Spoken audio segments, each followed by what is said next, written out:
Sí, estoy conectada como Teresa porque tengo que cambiar de navegador porque el otro se empacó. No hay problema. Ah, bueno. Soy Teresa. O sea que preguntas para mí no hay, a mí no no. todas. Rita, Ahora soy Teresa. hago la presentación, bueno, ¿te parece? Bueno, la grabación.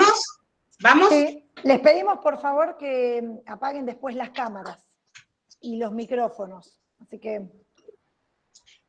perfecto. Cuando quieras, Caro. Bueno, hoy Rita es la protagonista de este encuentro, así que, bueno, le damos las gracias a Rita por esta preparación para la presentación. Ella va a hacer la comunicación sobre la teoría de la transposición didáctica y teorías antropológicas a la escuela francesa. Damos la bienvenida a todo el equipo de profesores de las cátedras de Introducción a la Enseñanza de las Ciencias, de Problemas en Educación en Matemática y de Fundamentos Didácticos para la Educación Matemática, y a todos los estudiantes de las 3 materias que, como todos los viernes, nos están acompañando. Así que, bueno, Rita, te damos la palabra y no robamos más tiempo. Gracias. Bueno, muchas gracias. Bueno, vamos a hablar hoy de la teoría de la transposición didáctica y correspondería de las teorías designadas por el texto que tienen que leer como teorías antropológicas, designadas por los autores Gevalard y Sanseville como teorías antropológicas en la escuela francesa, que son la teoría antropológica de lo didáctico y la teoría de la acción conjunta en didáctica. La teoría de la transposición didáctica es obra de este señor, Yves Gevalard, que nació el 1 de mayo de 1946 en Francia. Él es un matemático y es, por supuesto, tiene después estudios superiores en distintas cosas. Y es investigador y ha sido, ya ahora está jubilado, de la Universidad de Marseille. Y él en el año 2019 recibió el premio máximo que se da en el área de educación matemática, que es la medalla Freudenthal, otorgada por el ICNI. Tiene un sitio web donde está todo lo que ha hecho en su vida está allí. El problema es que está o en francés o en inglés, no hay casi nada por allí en español.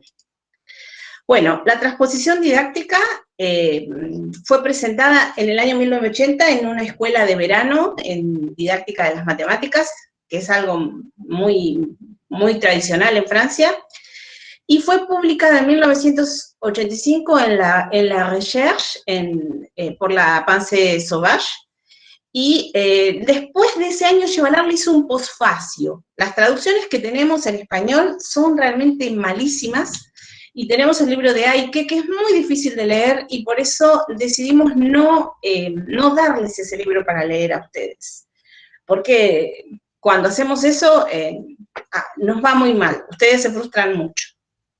La teoría de la transposición didáctica sienta las bases de los problemas fundacionales de lo que va a ser, o de lo que es hoy, la teoría antropológica de lo didáctico, y Gevalard tiene innumerables publicaciones sobre esto, y también es cierto que la noción de transposición didáctica no es original, pero le damos a Gevalard el crédito de haber traído esta noción al ámbito de la didáctica de las matemáticas, y también fue trabajada en paralelo en una tesis, en la tesis de Kohn, que es un investigador suizo, y en la tesis de Arsac, en el trabajo de Arsac, que se publica en 1982.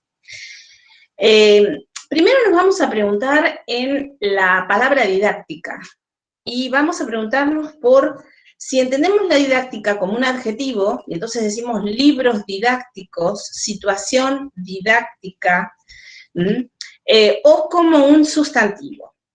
Y vamos a ver lo que esto implica, lo que implica entenderla como un adjetivo o como un sustantivo. Por lo tanto, como un sustantivo vamos a hablar de la didáctica de la matemática, de la didáctica de la física, y Gevalard se va a preguntar en el libro del 82, en el libro que nosotros conocemos publicado por ahí, que si existe realmente, si es de carácter científico, Si es de carácter científico, ¿cuál es su objeto de estudio? Y nos va a pedir disculpas en este texto, no en el libro, no en el libro, cuando en realidad, digamos, no tendría que pedir disculpas por el libro, pero bueno, nos va a pedir disculpas en este texto de la enciclopedia en didáctica de las matemáticas, porque dice como que el artículo es demasiado teórico en el texto que hace en él con Sensevi, ¿no? Y dice, menciona una frase que me encanta, que dice, no hay nada más práctico que una buena teoría. Y también siempre repito la frase de Annette Karmilov-Smith, que dice, si quieres avanzar, hazte de una teoría. La cuestión entonces es que a la respuesta si existe la didáctica, Yevalar va a decir, bueno, necesitamos que exista y que tenga, para que exista, que tenga un objeto real. Ese objeto real es lo que hoy vamos a llamar sistema didáctico. Necesitamos que ese objeto no sea subjetivo, o sea, no dependa de nuestra óptica o de nuestra visión de las cosas, que ese objeto esté dotado de una necesidad y de un determinismo propios, que sea cognoscible en el sentido de la actividad científica. Y obviamente el objeto de estudio de la didáctica no es un objeto del mundo natural, claro está, y para Yevalar es un objeto del orden de lo tecnocultural. Entonces, acá entra en una discusión sobre que si existe la didáctica, tiene que existir lo didáctico, porque existe lo biológico, porque entonces existe la biología, existe lo matemático, entonces existe la matemática, lo físico, entonces existe la física, entonces tiene que existir lo didáctico. Es decir, tiene que haber hechos didácticos, tiene que haber fenómenos didácticos. Bien, entonces vamos a decir, ¿dónde está lo didáctico? ¿Con qué se come lo didáctico? Entonces, lo didáctico aparece en todas las situaciones sociales donde alguna persona X minúscula o alguna institución, I minúscula o alguna institución, hay una parte de la pantalla que no la veo, la adivino, o alguna institución I mayúscula hace algo intencionalmente, deliberadamente, o dice que quiere hacer algo para que una persona X minúscula o una institución X mayúscula pueda estudiar algo, ese algo en general es un saber, o una obra, o una pregunta, o una cuestión. Entonces, ¿qué pasa? Lo didáctico existe porque existen los sistemas didácticos. Y los sistemas didácticos se componen de 3 elementos, pero hay muchas clases de sistemas didácticos. Por ejemplo, en la enseñanza tradicional también uno puede tener un sistema didáctico, donde en general ustedes tienen en las formas qué es lo que se estudia. Una cosa es estudiar una obra o un objeto, pero en la teoría antropológica se habla de obra porque es una teoría pragmática y entiende que, por ejemplo, una teoría matemática es una obra, en el mismo sentido que lo es una obra de arte o que lo es una escultura, o que es una obra de la construcción de un estadio de fútbol como una obra que ha sido construida. En ese sentido, ha sido hecha por el trabajo humano, ha sido hecha con las manos. Tenemos que entender también la importancia que la escuela francesa, de base marxista y materialista, le va a dar a este hecho de la obra como de l'œuvre. En francés van a decir œuvre, y utilizan esa O como rara, con una E, y quiere decir que está hecha por el trabajo humano. Pero también se puede, este sistema, que en este caso sería de un individuo que aprende, de uno que enseña y que estudia en una obra, pongámosle el análisis matemático, acá podríamos tener también que estudiaran una pregunta, y después Yevalar nos va a decir, bueno, pero lo que pasa es que una pregunta también es una obra. Y después también pueden ser instituciones, y también se puede estudiar directamente un saber en lugar de estudiar una pregunta.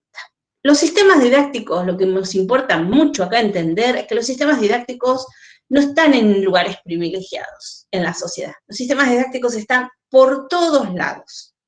En la familia, en la escuela, cuando alguien habla por teléfono para pedirle la receta de no sé qué a otro, o para preguntar cómo hace para cambiar un foquito de luz, o en la televisión, o cuando uno mira cualquier cosa o considera cualquier cosa en Internet, o en la iglesia, o en el Estado. O sea, los sistemas didácticos existen en los museos, cuando en un museo de ciencias, en un museo de lo que sea, pero donde hay una intención de enseñarle algo a alguien, hay un sistema didáctico, y está la terna presente.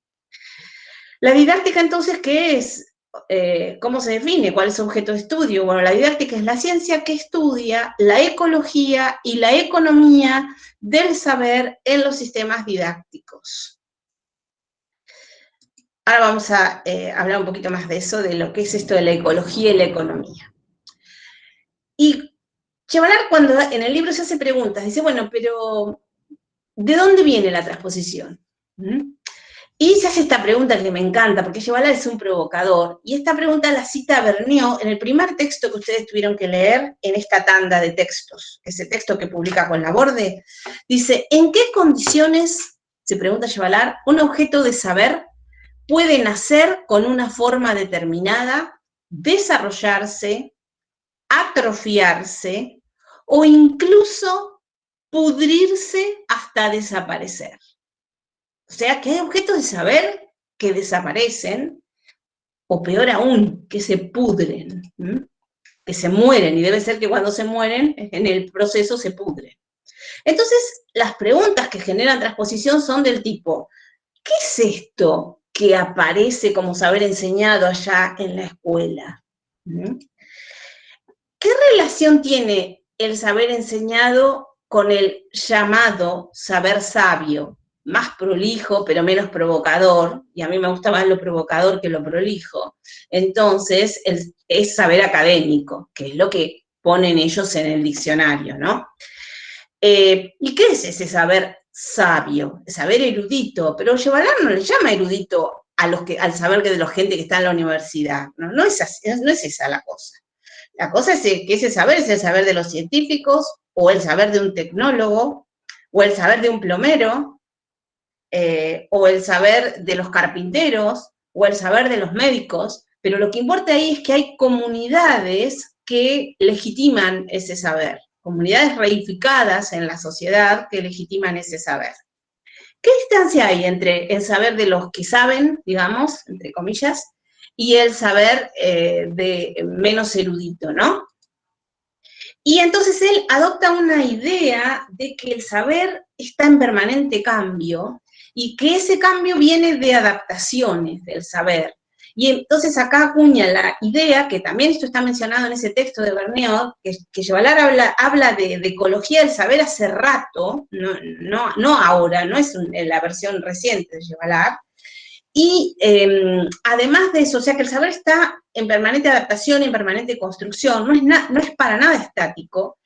Y también la importancia de considerar que el saber ni surge ni evoluciona de manera aislada. Entonces, bueno, ¿a qué se va a llamar transposición didáctica? Hay definiciones, las da Chevalar fundamentalmente. Esta dice, la transposición didáctica es el conjunto de transformaciones que sufre, y lo pongo entre signos de pregunta, un saber para volverse objeto de enseñanza. Y lo pongo entre signos de pregunta gracias a una observación muy inteligente y atinada de mi colega acá presente, Verónica Parra, que ella dice, ¿por qué se habla de sufrimiento del saber? Porque no siempre el saber sufre. A veces la transposición mejora el saber, no lo empeora. Pero no sé por qué tenemos la idea de que el saber se va a resentir por efectos transpositivos. No siempre es así. También se habla de que la transposición didáctica es el paso del saber sabio al saber enseñado.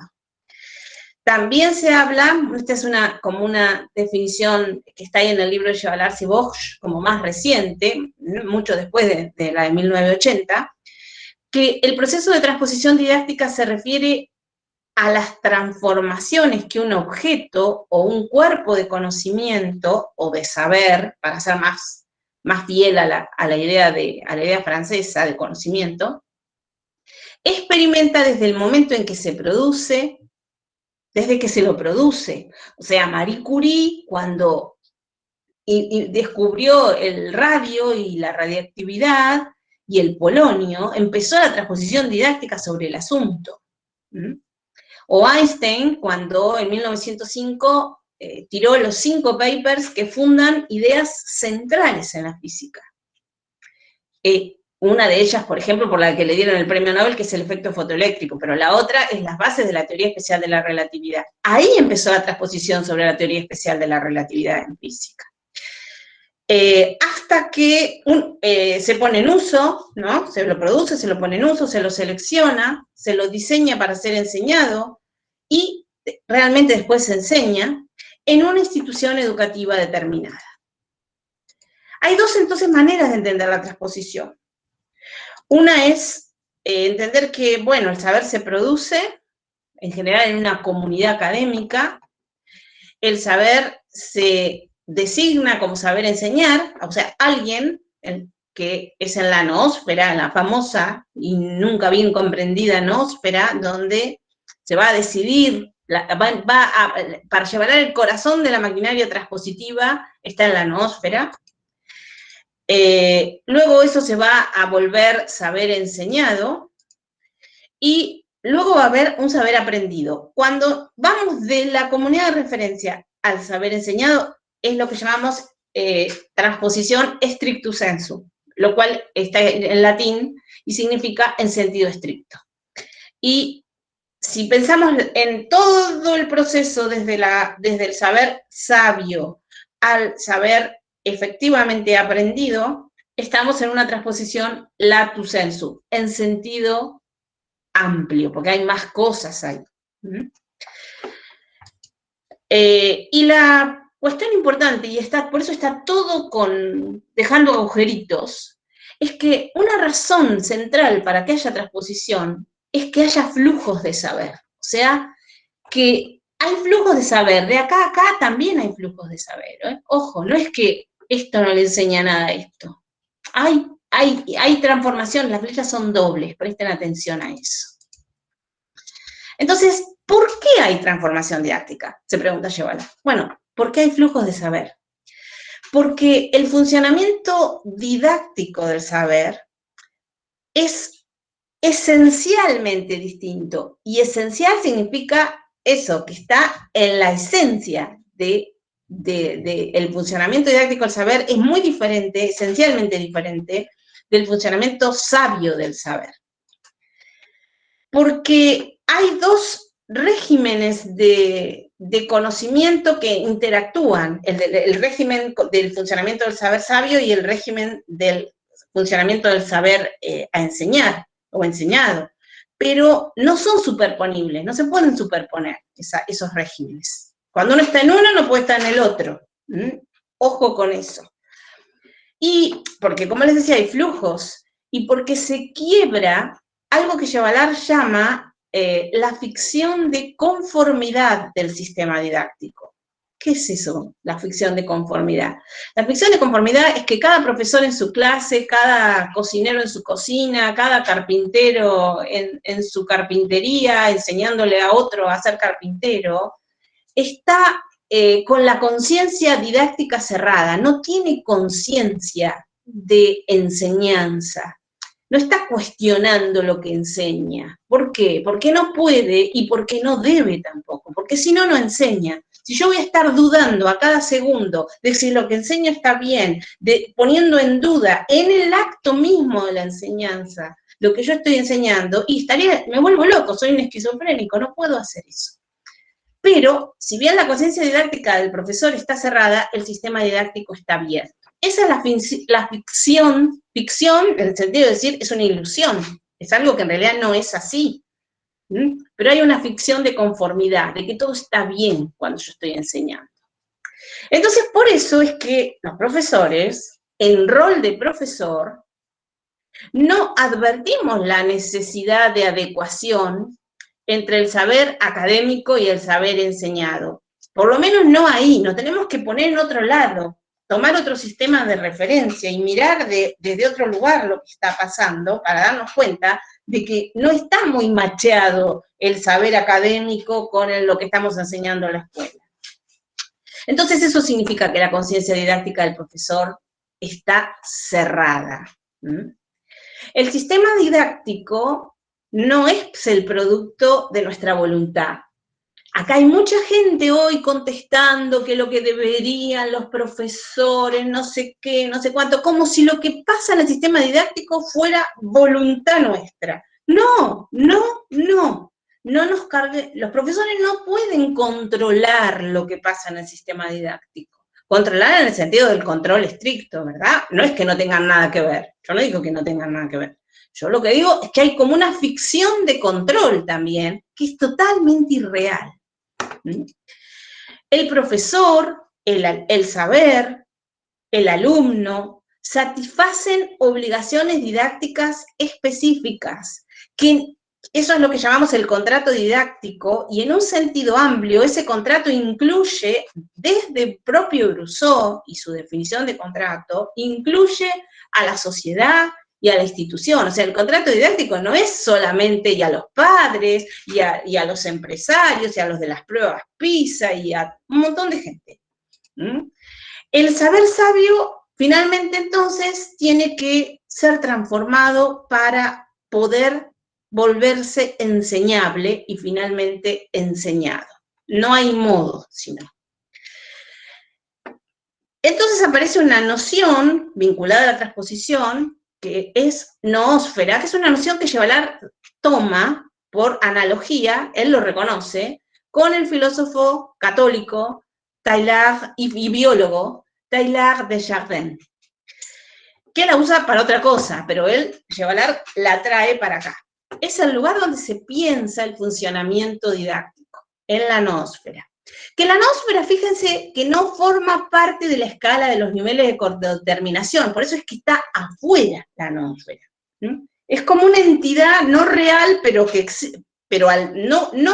no declaradamente existente. Nadie dice, ay, allá están todos los de la noósfera y se reconocen como parte, pero esa entidad existe, de hecho, y tiene mucha influencia. Entonces, ¿qué pasa ahí? Ahí se enfrentan los problemas que surgen del encuentro de la sociedad y sus exigencias. En la noósfera se llevan a cabo las negociaciones sobre lo que se podría modificar de la enseñanza y lo que conviene hacer.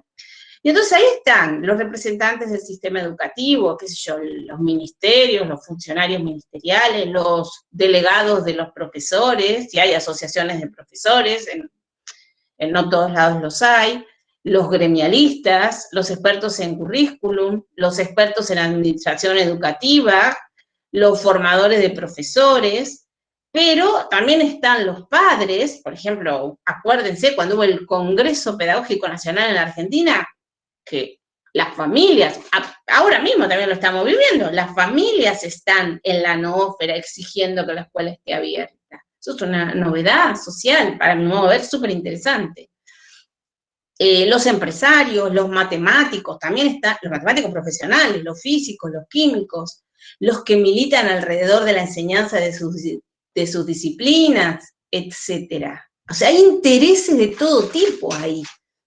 Los que después van a hacer los negocitos haciendo los libros, todo tipo de intereses. La noósfera, entonces, este dibujo está sacado del libro de Gevalard, estoy recreando el dibujo del libro de la transposición. Fíjense que está todo abierto, todos estos sistemas dejan huecos, y por esos huecos hay flujos, y son los flujos los que generan los efectos transpositivos. Tenemos entonces lo que Gevalard va a llamar sistema de enseñanza, que no es el sistema didáctico, El sistema de enseñanza es el sistema educativo.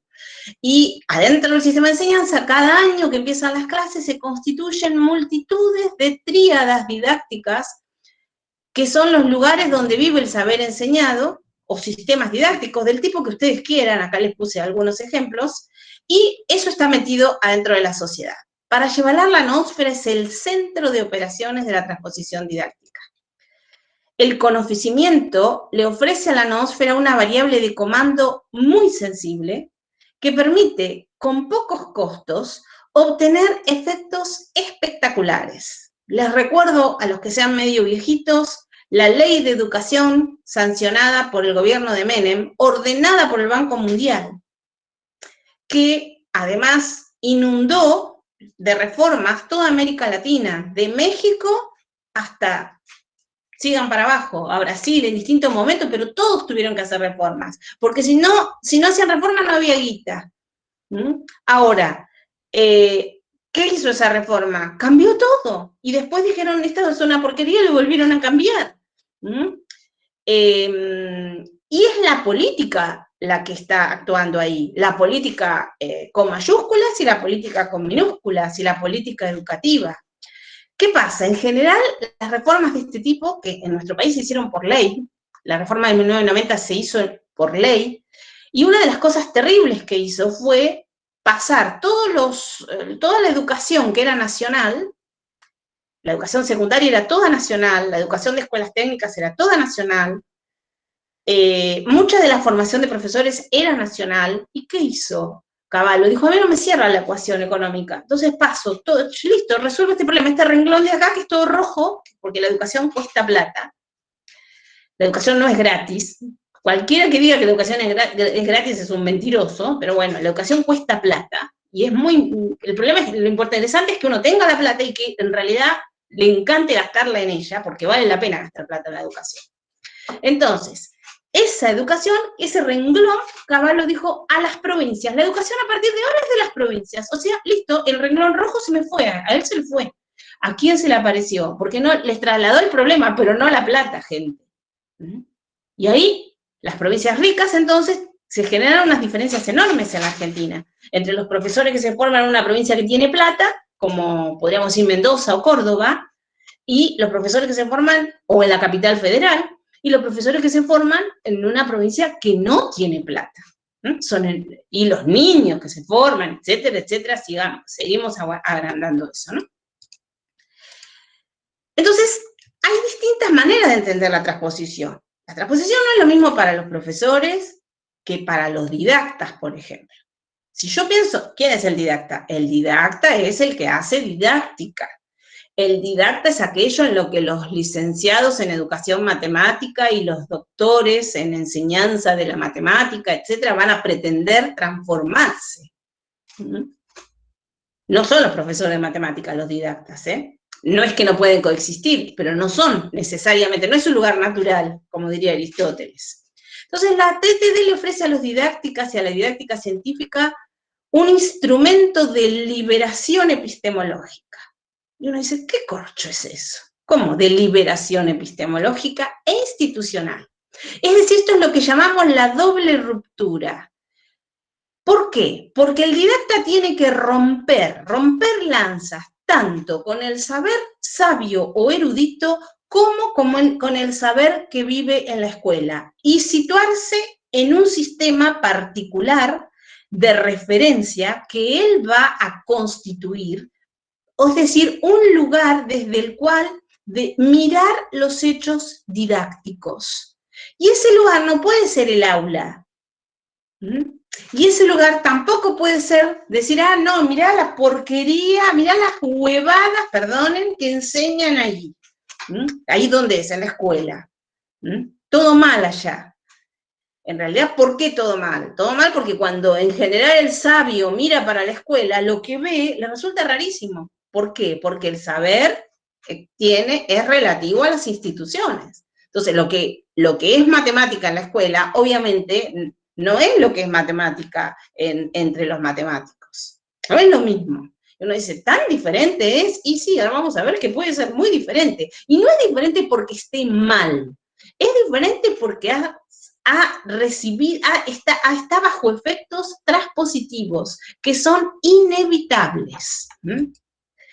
El didacta tiene que tomar distancia entonces y construir su propia referencia. Eso es en lo que el texto se llama modelo epistemológico de referencia, que insisto, es para el didacta ese modelo. Tiene que desprenderse de las evidencias, de aquello que le parece evidente. Como diciendo, es evidente que hay que enseñar sistemas de 2 ecuaciones con 2 incógnitas en la escuela, con unos problemas que son los que están en los textos. Y bueno, no es evidente.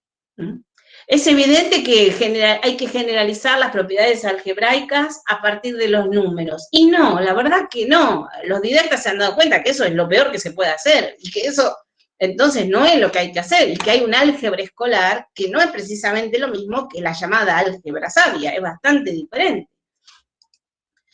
Despojarse entonces también de la familiaridad engañosa, porque el didacta sabe matemática, teóricamente, ¿no? Con su objeto de estudio. Y ejercer un principio que le vamos a llamar el principio de vigilancia epistemológica. Es decir, el hecho de que esos saberes no se reconozcan entre sí, no implica que, y que exista una relatividad institucional del saber, no implica que no haya que ejercer un principio de vigilancia epistemológica que evite la sustitución de un saber por otro y una deformación, o sea, una especie de caricaturización o de esperpentización del saber, ¿no? ¿Y qué es lo que pasa entonces? El sistema de enseñanza debe ser compatible con su entorno, y eso también provoca transposición. Porque el saber enseñado tiene que ser visto por los científicos como lo suficientemente próximo al saber sabio, de lo contrario pasa esto que les decía recién. ¿Qué es eso que se enseña ahí? ¿Qué es eso? ¿De dónde sacaron eso? Y eso se llama, Chevalar lo llama en el libro La Transposición, no lo que leyeron ustedes, yo estoy abriendo un poco las cosas, se le llama que hay un desgaste biológico del saber. El saber se vuelve viejo. Y también debe ser visto por los papás, por las familias, como algo bastante alejado de lo que ellos pueden hacer. Y no me refiero a la disciplina, me refiero al saber. Porque si lo que nosotros hacemos en la escuela, los papás lo pueden hacer mejor o igual que nosotros, gente, nos quedamos sin laburo, ¿se dan cuenta? Entonces, también hay un desgaste moral. Por eso también hay transposición. Por ejemplo, les pongo un ejemplo de transposición que es el ejemplo que en realidad lo lleva a Chevalar a la escritura del libro y lo que genera que surja en Francia la didáctica francesa. La teoría de conjuntos, o la llamada teoría de variedades de Cantor, se crea en este año, 1897. Y aparece en la escuela, fíjense si tarda la cosa, ¿no? En el año 1960, un poco a instancias de un movimiento de matemáticos que fueron los Bourbaki y que axiomatizaron la matemática. Y hubo gente, por ejemplo, el otro día en la charla de Caro, ella nos contó que André Doady, el marido de Regine Doady, es un miembro del grupo Bourbaki, porque tampoco es que los miembros del grupo Bourbaki eran una secta y que digamos, su actuación duró un tiempo, es una cosa que se dilató también en el tiempo, como un movimiento.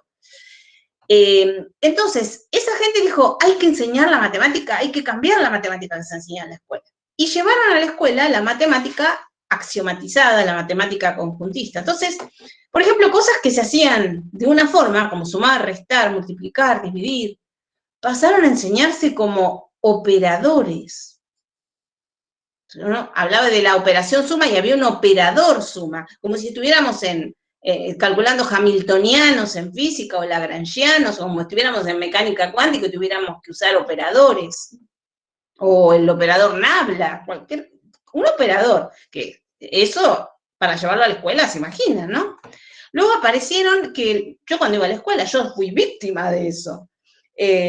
Nosotros sumábamos y mi mamá decía, pero antes sumábamos con los números y ahora resulta que estos chicos suman con unos redondeles que tienen unas cositas adentro y hacen una cosa que tiene una U en el medio y tiene 8 gatos acá y 3 flores acá y abajo le pone C igual 8, el cardinal de A igual 8 y el cardinal de B y abajo ponen A unión B y esa es la suma.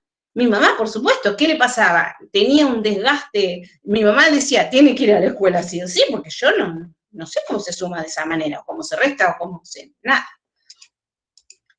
El problema que es que esa reforma mató cualquier entusiasmo por la matemática, en Francia y allende Francia. Ustedes tienen como ejemplo de eso, de textualización de eso, los libros de Tapia. No sé si alguno vio alguna vez el libro de Tapia. Bueno, yo estudiaba matemática en primer año con el Tapia 1, y en segundo año con el Tapia 2, y en el tercero con el Tapia 3, y en cuarto con el Tapia 4. Los Tapia pobres no llegaron a ser el quinto, sino lo que hubiéramos sido nuestra vida con el quinto.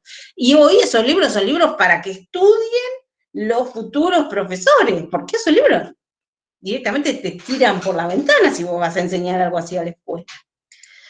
Pero miren las cosas que pasan si cambia el saber. Por ejemplo, un error como este, ¿no? Que se escucha en algunos lugares decir tacho, tacho, ¿sí? Tacho, tacho da eso. Obviamente eso está mal. Se va a decir en 1960, decir, no, eso es cualquier cosa. El procedimiento matemático de simplificación, en 1960, digo, después de la reforma conjuntista, se basa en la noción de operación inversa. En 1950 la operación inversa no existía, ¿eh? No se usaba en la escuela. En el interior de un conjunto, el resultado es el elemento neutro de ese conjunto. Entonces ustedes tienen pasajecitos de términos cortos, así, por ejemplo, para hacer resolver esta ecuación de primer grado con una incógnita, nosotros en la escuela teníamos que decir, bueno, tenemos que sumarle el opuesto, menos 3 medios más 3 medios, lo hacemos de los dos lados, acá me olvidé el signo, so sorry, nos da el elemento neutro, y ahora este menos 3, entonces el elemento inverso de menos 3 es menos 1/3, entonces tenemos que multiplicar por la propiedad uniforme, y entonces esto nos da el elemento neutro del producto, que es un 1, es el 1, y entonces la ecuación da esto. En 1950 esta ecuación se resolvía en 2 pasos, y ahora esta ecuación, con las reglas de la teoría de conjuntos y del álgebra y de la algebrización, digamos, de las estructuras algebraicas, esto se resuelve de esta manera. Les doy un ejemplo de física. La noción de velocidad. La idea de velocidad como rapidez se conoce.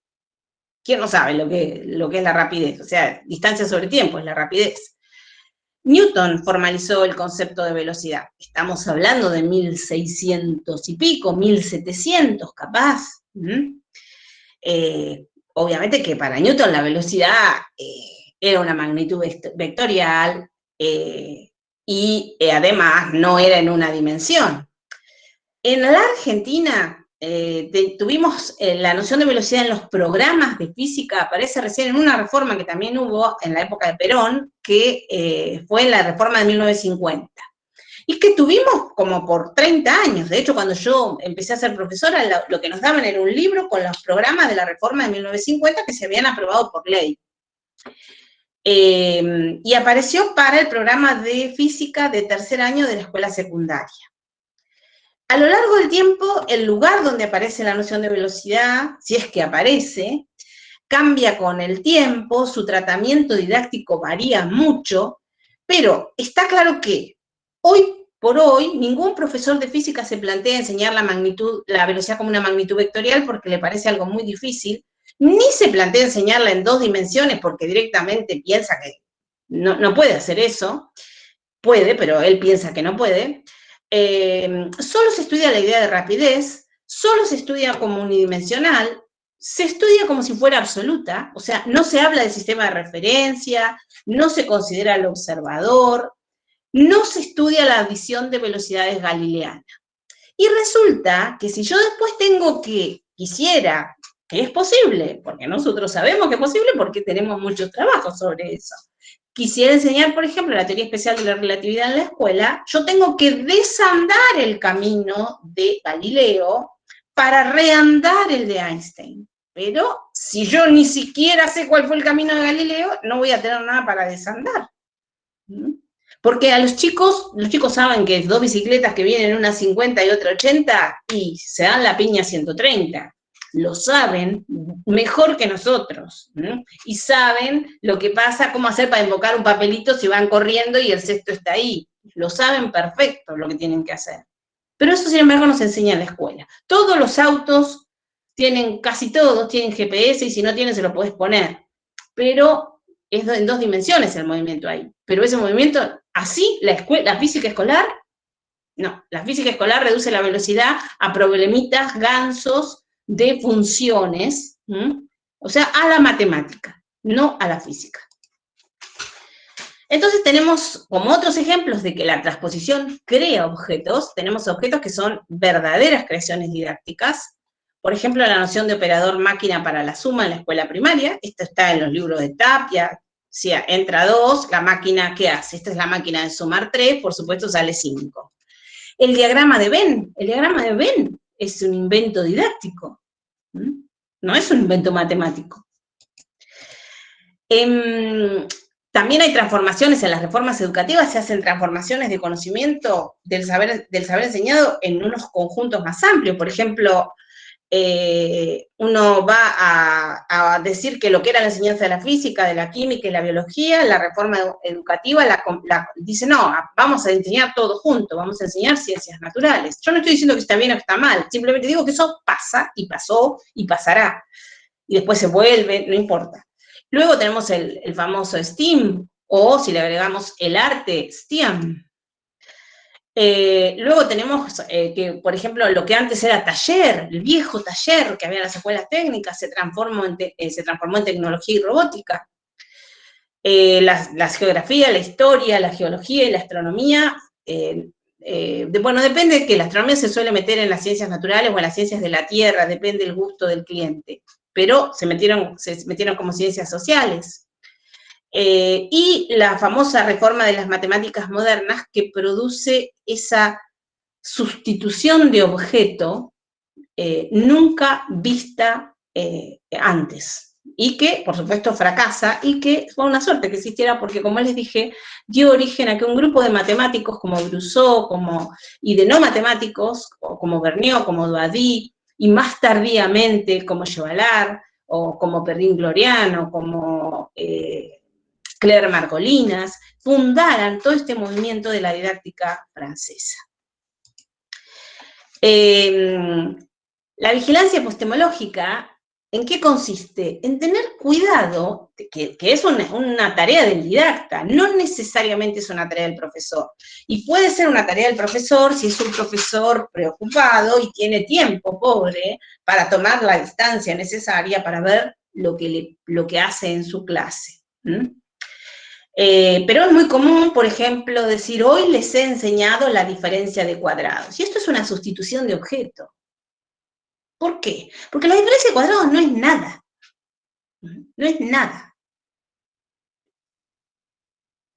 ¿Y cómo que no es nada? Y no es nada. Y sobre todo, si ustedes miran, ¿quién puede decir que no ha tenido la necesidad de escribirles a los chicos para que logren este reconocimiento, que no es más que un reconocimiento del ojo, porque esto no significa nada para alguien que es expuesto a pobre, sometido a la tortura de bailar con este polinomio a los 15 años.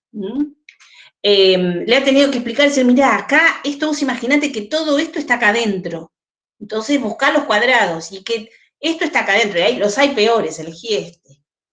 Entonces, alguien del saber sabio mira esto y dice, ¿y qué es este objeto de enseñanza? ¿Qué enseñan con esto? ¿Qué relación tiene con el objeto matemático al que implícitamente se refiere? Y obvio, gente, se refiere a la factorización de polinomios. Se refiere a que resulta ser que este polinomio es divisible por este y por este. ¿Sí? Se refiere a eso. Y a cómo saber por qué polinomio es divisible otro polinomio. O si un polinomio es factorizable en un conjunto dado. Y obviamente, esto es una sustitución de objetos, y los casos de factoreo son otra sustitución de objetos, porque en realidad con los casos de factoreo, ustedes saben que no se factoriza nada, porque si te toca un polinomio, digamos, que no tiene ceros reales, vos con los casos de factoreo no vas a poder hacer nada, ni siquiera vas a poder hacer algo con el teorema de Gauss, o con las técnicas de Gauss. Vas a tener que recurrir a técnicas numéricas aproximadas para encontrar los ceros de ese polinomio. Y entonces la pregunta que se hace el didacta es, ¿y entonces qué sentido hay que darle a esto en la escuela? ¿Hay una sustitución de objeto? Y mi respuesta es, si lo que vos enseñás es esto, per se, por sí mismo, sí, hay una sustitución de objeto. ¿Cuál es esa sustitución? O hay una adecuación de objeto. O sea, hay un intento de adecuar el objeto a ver si alguien entiende algo. Entonces lo transformamos en una suerte de adivinación de dónde está el cuadrado y cómo ponerlo para que quede lindo. Es muy frecuente entonces preguntarse, pero ¿la transposición didáctica es buena o es mala? Bueno, la verdad es que no es ni buena ni mala. La transposición didáctica es. La transposición didáctica no se puede evitar. Entonces, hay visiones distintas de esto según quien lo diga, ¿no? Según si es el profesor, si es el didacta, o según la ideología también del que esté pensando en esto. El principio de vigilancia epistemológica es la garantía de un análisis científico del sistema didáctico. ¿Y cuál es la función del didacta? Insisto que es del didacta. Marcar la diferencia, marcar la inadecuación, si es que existe. Esto es lo que propone Yevalar en el libro de transposición de 1982, ¿no? Yo no estoy poniendo nada de mi boca acá. ¿Y qué pasa con el profesor? Entonces, el profesor no percibe la transposición didáctica. Y tranquilos todos, que no tiene por qué percibirla espontáneamente. Esto es lo que hablaba hoy de la conciencia didáctica cerrada. Entonces tenemos una versión pesimista de la transposición didáctica, que el docente se apiola de que algo no anda bien, pero no, lo niega, porque el tipo tiene que sobrevivir, ¿sí? El didacta se instala en crítico y dice, qué porquería lo que están haciendo. Y solo marca errores y solo legitima una posición de superioridad. En esta visión, la transposición didáctica es algo malo, es el caso del saber sufriente, ¿sí?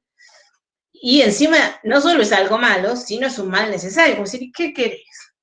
¿Qué querés?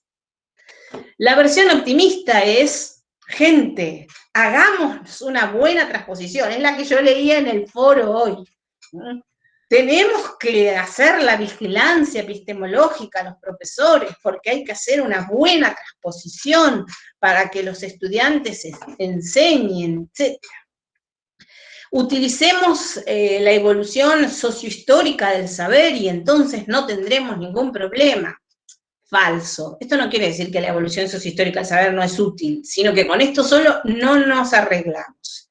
Evitemos las malas transposiciones. Busquemos buenas transposiciones según la demanda de la sociedad. Cambio de chip, antes de decir cuál es la versión razonable, digamos, ¿no? De la transposición didáctica. Ni la buena ni la mala, porque, insisto, la transposición didáctica es. No la podemos evitar. Yevalar, en el libro de la transposición, introduce dos conceptos.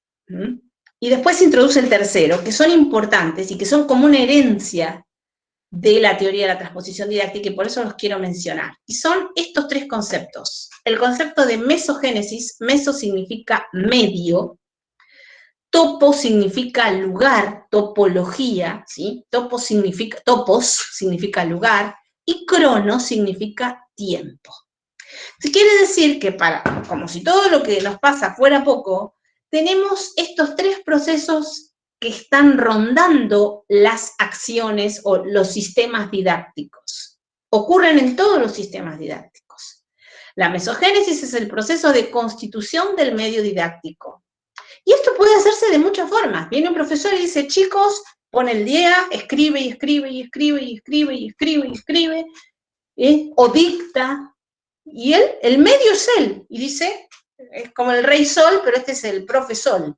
El medio didáctico soy yo, y el que sabe soy yo. Y lo único que estoy acá es lo que yo digo, cuándo digo, cómo digo y cuánto digo. Y después tomo prueba. O no, o como existe, como se produce en la teoría de las situaciones de Brousseau, el profesor gestiona al medio didáctico y hace como que no, ¿sí? Hace como que no lo hace, pero lo hace él, el profesor didacta, ¿sí?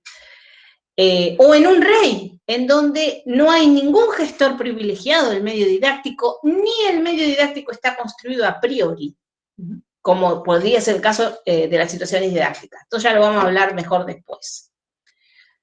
Hay una topogénesis, o sea, una relación con el lugar que yo ocupo en una institución que condiciona mis relaciones con el saber. Entonces, no es lo mismo. Ustedes imagínense un estudiante al que le llueve la situación, por decirlo de algún modo, ¿no? Didácticamente. El pobre no sabe nada, no entiende nada al principio. Y el profesor sabe todo sobre eso. Entonces, la relación con el saber que tiene el estudiante y la que tiene el profesor es muy diferente. En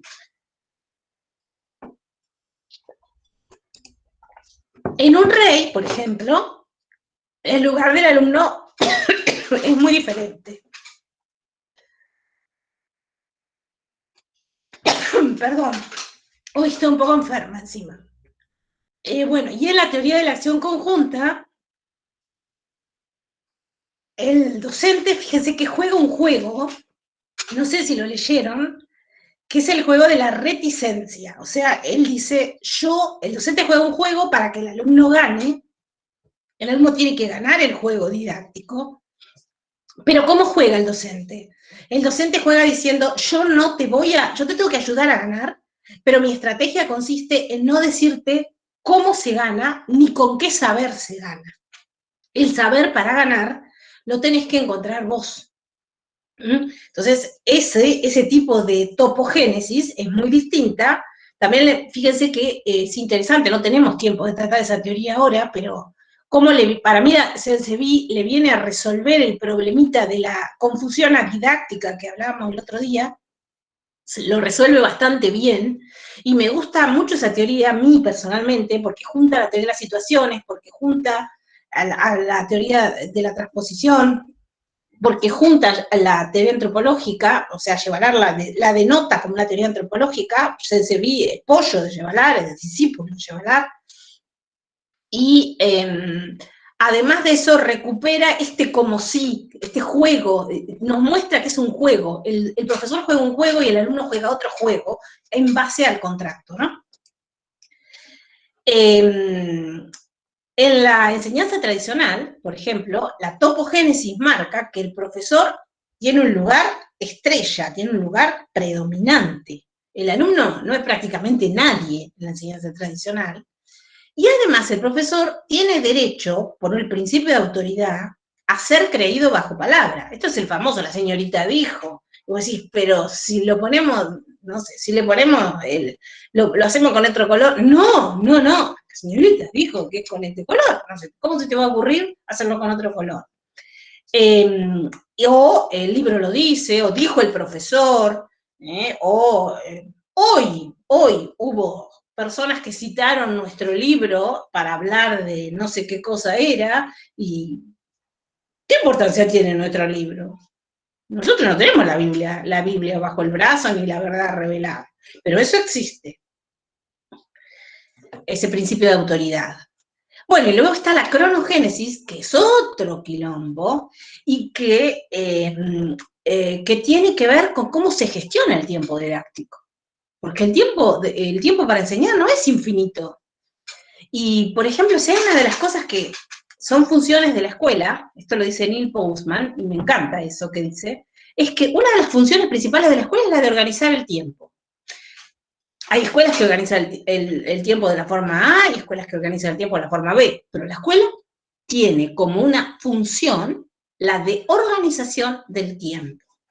Bueno, el tiempo didáctico entonces es otro problema, y en la didáctica o en la enseñanza que pretendemos hay una extensión del tiempo de las horas del reloj, y digamos que el tiempo se tiene que hacer un chicle para enseñar, o tenemos que renunciar a ideas que tenemos preconcebidas para enseñar de una forma, digamos, no tradicional. Así que hay todo un problema ahí, y eso tiene que ser estudiado didácticamente. Sintetizando, la teoría de la transposición didáctica destacó el carácter sistémico de la didáctica francesa y ofrece instrumentos para cuestionar los saberes escolares, para interrogarnos sobre si es legítimo enseñar eso o no, si es económico enseñar eso o no, porque ojo que hay enseñar los casos de factoreo, enseñar las operaciones entre polinomios, es realmente, tiene un costo gigante, ¿no? Y no sé si ese costo se justifica. El saber escolar no se puede considerar, no se puede despreciar, y menos considerar como una copia, una mala copia, una copia débil, una copia de segunda categoría del saber sabio que lo legitima. Y sin embargo hay mucha gente que piensa que la transposición consiste en ablandar el saber. El saber sabio es muy duro, entonces nosotros lo ablandamos, sobre todo cuando la gente es pobre, cuando la gente, por ejemplo, hay gente que piensa esas cosas, no las piensa por mal, las piensa porque no pensó otras, ¿sí? Y es una perspectiva antropológica nos tendría que permitir comprender que a veces en nombre de eso se hacen transformaciones. La teoría de la transposición nos deja también la definición de estos tres procesos que van a ser muy útiles para analizar los procesos didácticos, y la idea de que la enseñanza no se puede reducir a la génesis sociohistórica del saber. Esto no significa que no la tiene que tener en cuenta, significa que no se puede reducir a eso, que es una cosa diferente. Con respecto a la condición antropológica, yo les pregunté por qué tiene la teoría antropológica de antropológica, ¿no? Y ahí hay dos cosas centrales. La teoría antropológica es antropológica ya en su propia definición de praxeología. Chevallard propone que toda actividad humana regularmente realizada, tiene que ser regularmente realizada, no puede ser una golondrina que no hace verano, porque si no tiene regularidad, no tiene estatus social. Y si hay algo que tiene que tener el saber, es tener estatus social.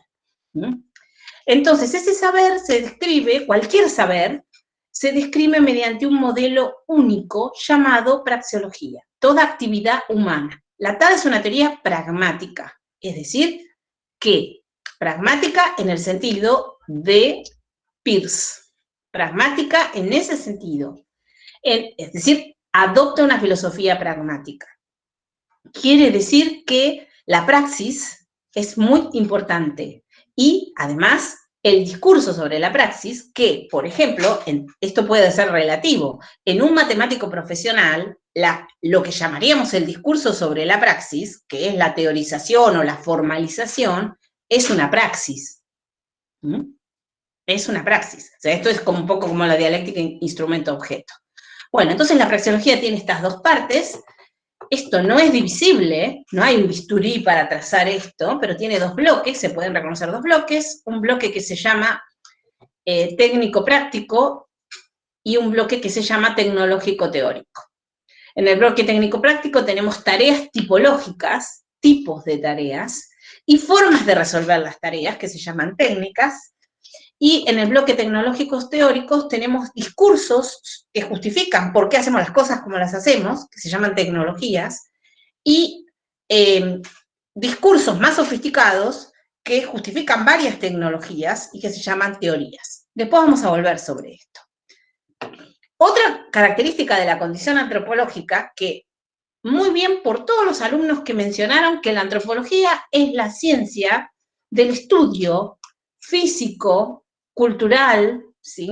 ¿De qué? De la cultura humana. Antro significa hombre. Entonces hay una antropología física que estudia, por ejemplo, por qué hay una etnia y una determinada cultura que es petiza, o por qué hay culturas en donde tener los pies chiquitos es valioso y entonces les vendan los pies a los niños para que no les crezcan, o lo que ustedes quieran, o cuál es la condición biológica de esa cultura. O las tribus del Amazonas que se ponen, o tribus indígenas que aún existen, que se ponen cosas para deformar la boca, porque eso es considerado apropiado, bueno, bello, no sé qué, en una dada cultura. Y tenemos también el estudio del saber que produce una determinada cultura. Por lo tanto, la condición antropológica significa que el saber es social y que la teoría antropológica de lo didáctico va a estudiar los procesos de evolución cultural del saber. O sea, el saber es producto de la cultura humana. Y uno dice, ¿hay una cultura animal? Sí hay una cultura animal, pero es distinta que la cultura humana. Porque en general las culturas animales carecen de lenguaje.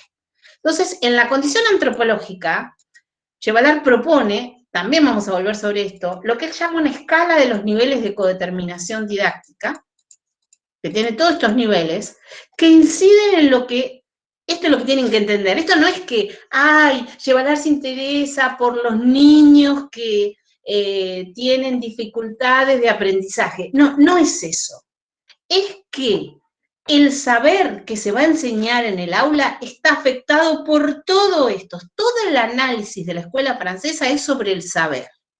Es clave el saber. Sin análisis sobre el saber, no hay didáctica de un saber. La didáctica moderna es así, tiene esa condición, porque introduce en la ecuación al saber. En la didáctica tradicional, el saber no estaba. Estaba el que enseñaba y el que aprendía, y nada más. El saber no era un tema de preocupación. Aquí lo que estamos diciendo es todo lo contrario. El saber es un centro de preocupación, de análisis, de estudio. La transposición didáctica se ocupa precisamente de eso. Y finalmente puede haber un nivel de pregunta, que es lo que sería deseable. Bueno, ahora fíjense dónde se pone la noósfera. La noósfera se pone acá y no es parte de la escala transpositiva. Me olvidé hoy, por ejemplo, de mencionar el grupo PISA, la OCDE, que también está en la noósfera. Y no es argentina, es internacional. ¿Y dónde creen que están los profesores? Miren dónde están los profesores.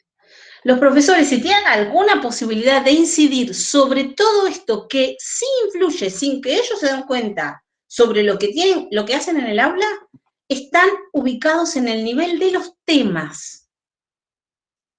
Y Gascón va a decir, existe un fenómeno que va a llamar el autismo temático del profesor, por esta conciencia didáctica cerrada que tiene el profesor. No porque sea un autista, ni por insultarlo, ni por nada. Es un hombre poco feliz, pero la idea es que el profesor no puede cambiar demasiado de lo que tiene incidencia sobre su trabajo. Por lo menos no un profesor solo. Bueno, entonces, ¿por qué es antropológica la teoría antropológica? Chevallard va a decir, porque el hombre es un animal didáctico. El hombre es un animal didáctico. Es decir, no habría cultura humana, no habría humanidad, si no fuera por que hay cooperación para sobrevivir, y esa cooperación, la cultura tiende a reproducirse, y entonces para que se reproduzca, se enseña. La cultura se enseña. Vos sabés cómo decía el dulce de leche en tu familia, y cuál es el secreto de la abuela, porque tu abuela te lo enseñó, se lo enseñó a tu mamá, y tu mamá te lo enseñó a vos, con una intención deliberada. ¿Qué estudia la teoría antropológica? Estudia el problema de la difusión o de la no difusión social de las praxeologías. Entonces, ¿cómo la no difusión? ¿De qué habla? Sí, de la difusión. Hola, diario, salió el diario, salieron las noticias. La difusión es lo que se comunica, lo que se difunde. Yo difundo los viernes didácticos, por ejemplo.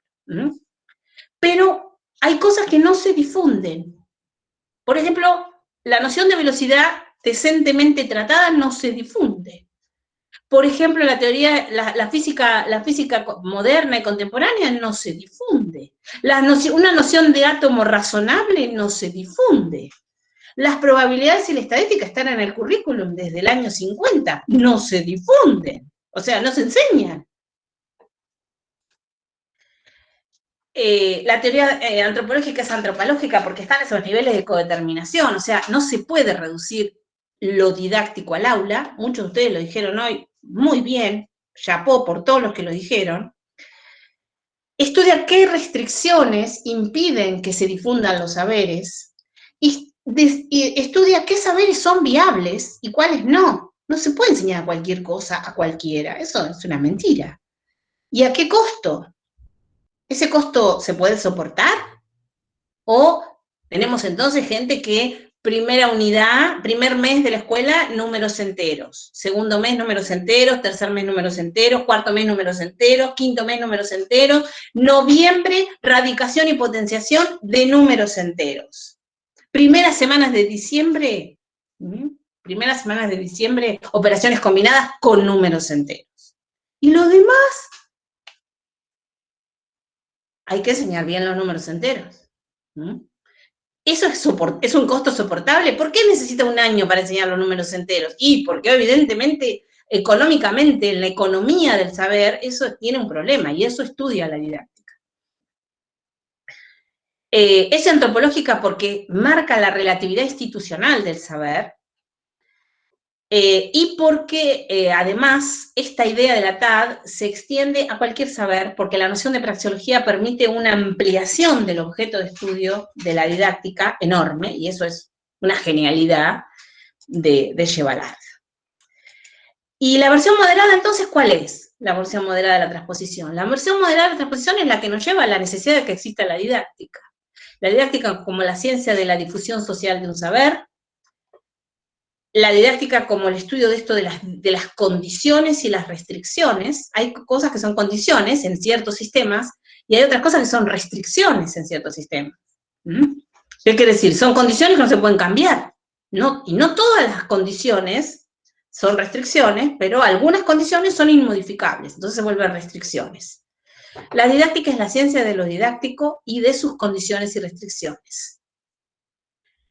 La didáctica es lo que ha permitido trabajos de investigación, lo que hacemos nosotros hacemos didáctica, y quiero simplemente rápido mostrarles cosas, una cosa de mi colega Verónica Parra sobre cómo hacer un REI en la escuela secundaria sobre la dinámica de mercado, no tengo tiempo, ya se lo van a enterar, una tesis reciente sobre la teoría especial de la relatividad, y un análisis a priori, un análisis didáctico de cómo enseñar eso, con mi colega Marcelo Arlego, un análisis de cómo enseñar nociones básicas de mecánica cuántica a partir de la integral de camino de Feynman, trabajo realizado también con Marcelo Arlego, con María Los Ángeles Fanaro y conmigo.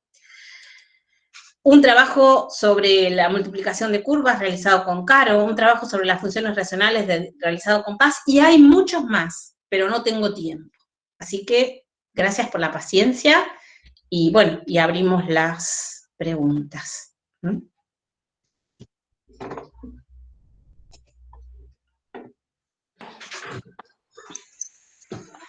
muchísimas gracias, Rita.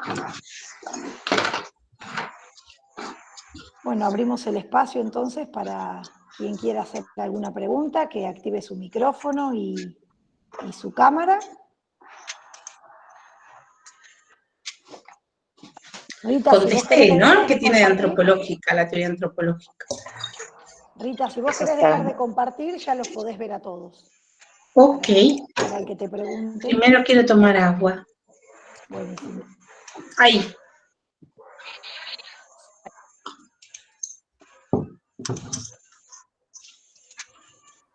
Hola, buenas tardes. Hola Natalia, ¿cómo estás? ¿Cómo va? Muy bien. Profe, usted habló sobre la vigilancia epistemológica y quería preguntarle si ese proceso es un proceso continuo y además si se va a modificar, que sí, obvio, tiene que ver con un tema de continuidad, pero si se va modificando conforme a la circunstancia y a justamente lo cultural que decía antes. No sé si fui clara. No sé si entendí bien, pero supongo que sí. Pero insisto en que la vigilancia epistemológica no es una responsabilidad del profesor. Sí, eso lo entendí. Es una responsabilidad del didacta. Y del profesor también, no digo que no, pero para que el profesor haga vigilancia epistemológica, tiene que salirse. Esa es la clásica de que vos te fuiste de la clase y te quedaste pensando, pero ya no estás en la clase. Está bien. Sería como un proceso de autorreflexión. Claro, y en ese momento tu mirada es más didacta, o sea, vos cambiás de lugar. Me parece muy interesante esta cuestión del topos, de que según que es por otro lado la relatividad institucional del saber, es la teoría especial de la relatividad. Si yo cambio el sistema de referencia y mido cosas distintas, el tiempo pasa distinto en un sistema de referencia que en otro. Entonces acá es lo mismo, yo, depende de dónde me ponga, cómo veo las cosas, pero no le podemos pedir al profesor que mientras está en su clase haga la vigilancia epistemológica. Eso es pero está re interesante, por supuesto que es posible, y que cambia con el tiempo, y sí, si el saber cambia con el tiempo. Por ejemplo, ¿qué importancia tiene la tabla de logaritmos hoy? Hay gente que ni sabe lo que es la tabla de logaritmos. ¿Y qué? ¿Hay algún problema con eso? No. ¿Para qué? O sea, ¿para qué quieren saber la tabla de logaritmos si tienen la calculadora? Entonces, me parece que la profe Carolina, la clase anterior, hablaba sobre el método que utilizamos ahora sobre la descomposición polinómica, que no es la forma tampoco en la que aprendimos ni siquiera nosotros a sumar y a restar. No. Claro. Y quizás ni siquiera es la forma que se seguirá usando, porque eso también cambia. El otro día les dije que hay gente en Francia estudiando la forma de enseñarle los números a los niños. Está en cuestionamiento a los niños de salita de 3. ¿Cómo se vinculan los niños con los objetos numéricos? Entonces, si eso está en cuestión, se va a cambiar. Y por eso existe la didáctica, ¿no? Me parece. Sí, por supuesto. Bueno, ¿algo más? Súper interesante esto de la reflexión y de la autocrítica que puede hacer nosotros mismos, que podamos utilizar esta vigilancia epistemológica. Pero de afuera, Sí. O a priori, en el análisis a priori, ¿no? Cuando preparamos la clase, podríamos decir, si tenemos tiempo. Bueno, profe, muchas gracias. De nada. Rita, Griselda te hace una pregunta, dice que no puede abrir el micrófono por el ruido. Dice que vos mencionaste que el docente tiene una conciencia cerrada y el sistema didáctico está abierto. ¿Qué quiere decir que el sistema didáctico está abierto? Bueno, el sistema didáctico está abierto a la institución, el sistema, y por lo tanto está abierto a los flujos de saber. O sea, los chicos van a la escuela, está abierto a los chicos, están en el sistema didáctico, los chicos se salen y van a la casa y vuelven, leen los diarios. Entonces, eso quiere decir, pero cuando decimos la conciencia didáctica del profesor está cerrada, quiere decir, no digo yo, eso lo dice Yevalar primero, la idea es de él, y me parece brillante, quiere decir que esto que acabamos de hablar con Natalia, ¿es la verdad? Que con Griselda, no, Griselda es la que pregunta, Natalia es la que habla. Quiere decir que el profesor no se da cuenta de que está haciendo una sustitución de objeto y se mata por la enseñanza de la diferencia de cuadrados como el único objetivo razonable de su vida, o la profesora que yo mencioné, que es un caso real, ¿sí?, que nos tuvo en nuestra familia estudiando los números enteros con los niños de la familia durante un año.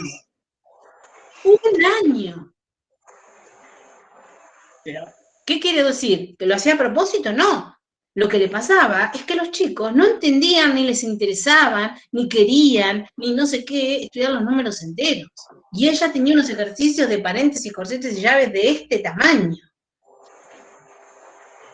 Y tal vez porque tendríamos que replantearnos si los números enteros, que son números algebraicos, que surgieron como algebraicos, que son un despiole, y que yo no los veo más que las cocheras de los edificios, y cuando alguien dice sobre el nivel del mar, o bajo cero y sobre cero, Pero con eso, con una idea de eso, es suficiente. No sé si necesitamos enseñar a sumar y restar y multiplicar enteros a la edad que lo pretendemos. Pero como vamos según el orden de los conjuntos numéricos, porque vamos con la lógica del saber sabio, primero los naturales, después mostramos los problemas que tienen los naturales, entonces vamos por los enteros, después, como si los chicos no supieran las fracciones antes que los negativos, o que la existencia de los números enteros. El objeto fracción es un objeto culturalmente mucho más accesible que el objeto número entero. Y yo no tengo ni idea si está bien o mal cómo se enseñan los enteros, ¿sí? Tengo claro que los chicos que sufren los enteros, y pobres, ¿no? O que a la profesora pobre le llevó un año tratar de que los chicos aprendieran de los enteros.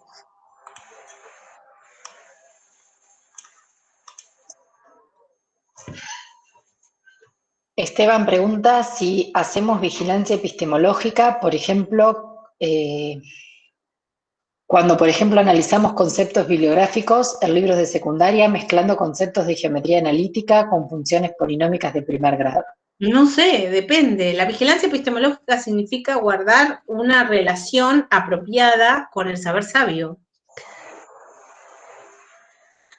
No sustituir el objeto, no enseñar objetos inútiles. Para mí eso también es vigilancia epistemológica.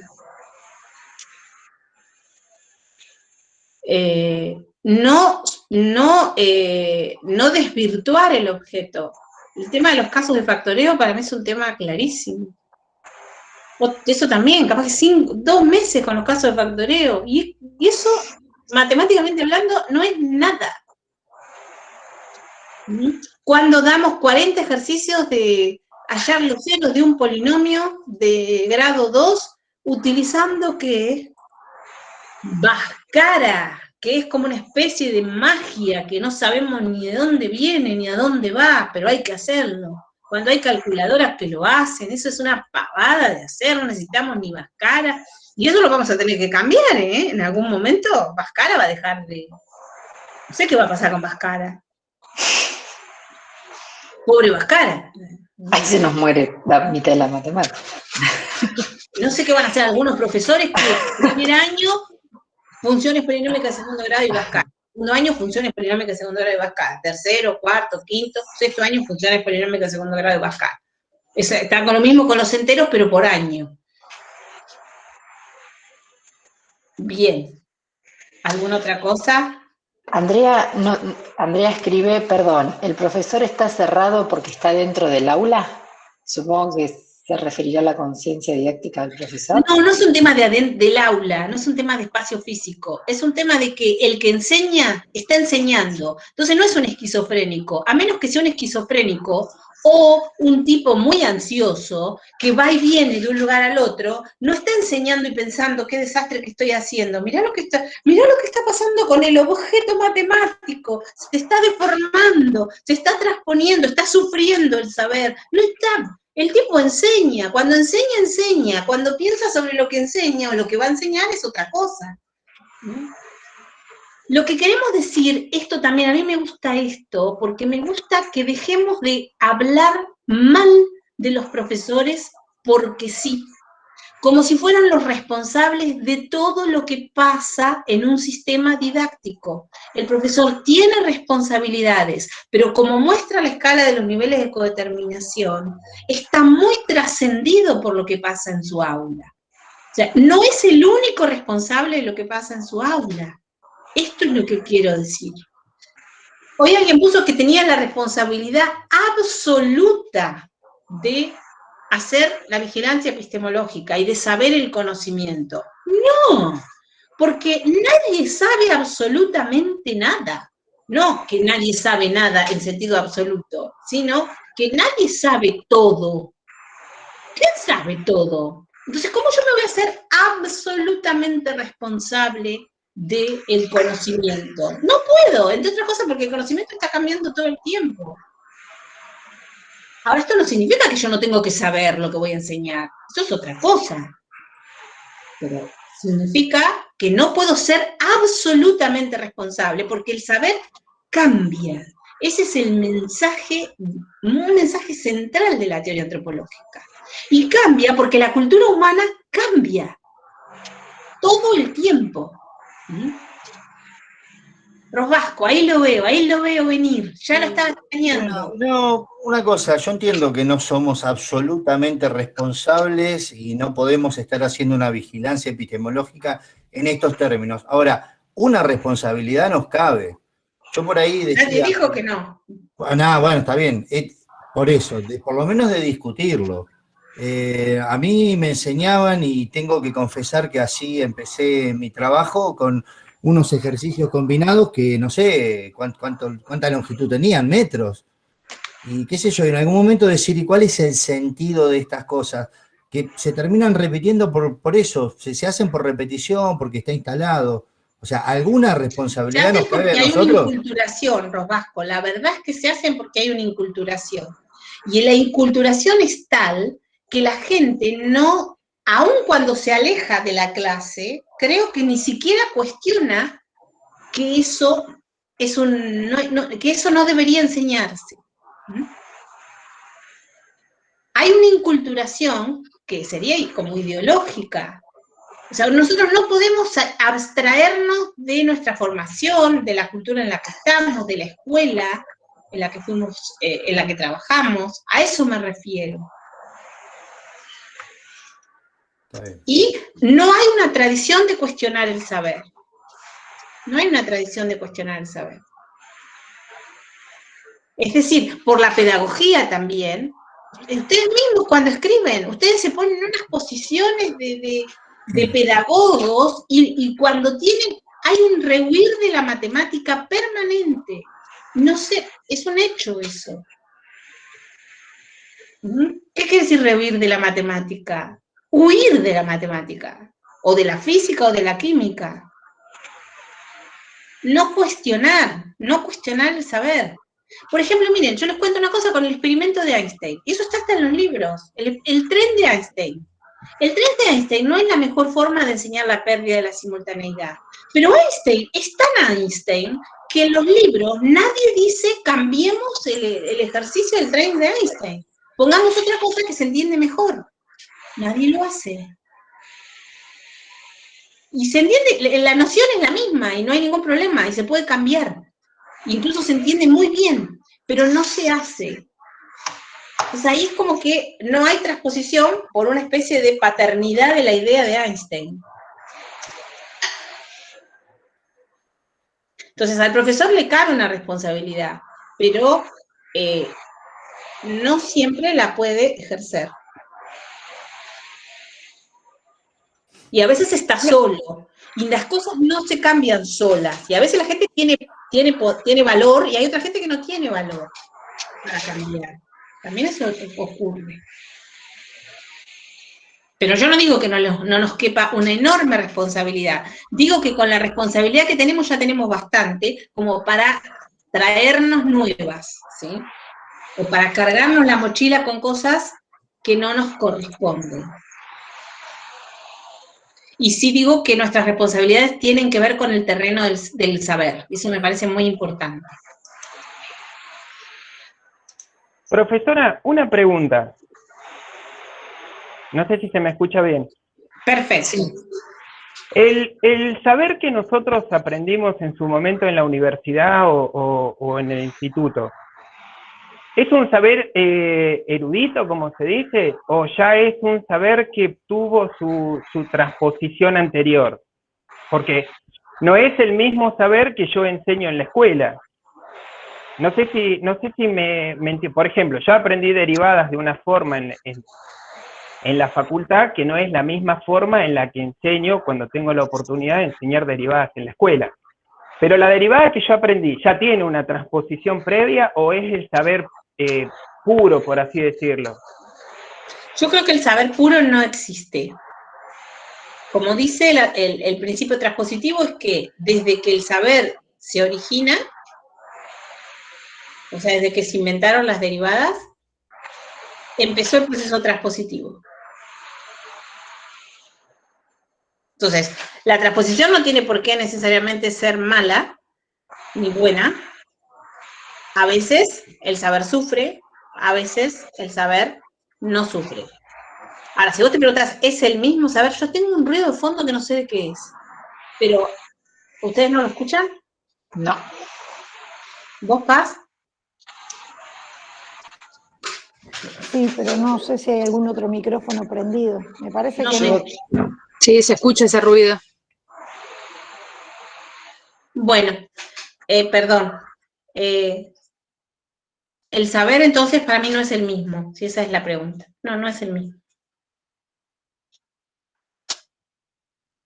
Tenemos que renunciar a que el saber es absoluto. Es difícil, ¿eh?